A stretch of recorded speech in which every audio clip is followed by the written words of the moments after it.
Cher ami, permettez-moi de vous raconter mon histoire, telle que je l'ai vécue moi-même.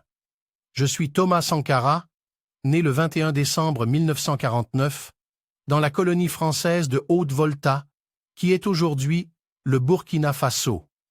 Mon parcours politique a commencé lorsque j'ai rejoint l'armée avec l'intention de servir mon pays. En 1983, un coup d'État militaire m'a porté au pouvoir et j'ai été nommé Premier ministre. C'est alors que j'ai commencé ma mission de transformer le Burkina Faso et de le conduire vers un avenir meilleur. J'ai pris les rênes d'une révolution populaire. Mon objectif était de libérer mon pays de la corruption, de la pauvreté et de l'oppression. J'ai été profondément inspiré par les idéaux socialistes et anti-impérialistes, et j'ai cherché à instaurer un changement radical en Afrique de l'Ouest. Pour commencer, j'ai changé le nom de notre pays en Burkina Faso, qui signifie « la patrie des hommes intègres ». J'ai voulu rappeler notre héritage culturel et affirmer notre fierté nationale. J'ai réalisé que pour construire un pays fort et prospère, nous devions nous tourner vers l'autosuffisance alimentaire.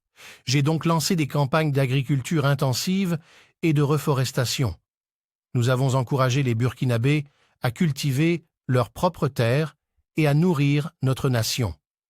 Notre objectif était de mettre fin à notre dépendance aux importations alimentaires. Mais ce n'est pas tout. J'ai également accordé une attention particulière à l'éducation et aux soins de santé. Nous avons initié une campagne d'alphabétisation nationale pour garantir que chaque Burkinabé puisse acquérir les compétences nécessaires pour s'épanouir.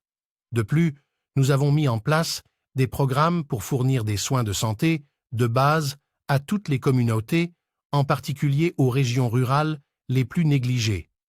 Je me suis également engagé à promouvoir les droits des femmes.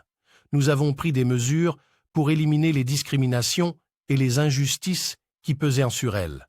Les femmes ont été encouragées à occuper des postes de leadership et à participer activement à la construction de notre nation. Nous avons également lancé une campagne anti-polygamie pour promouvoir l'égalité des sexes.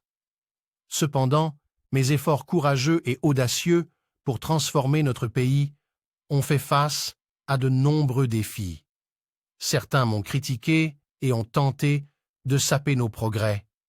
Mais rien ne pouvait nous arrêter. Malheureusement, mon combat pour une Afrique libre et unifiée a pris fin tragiquement.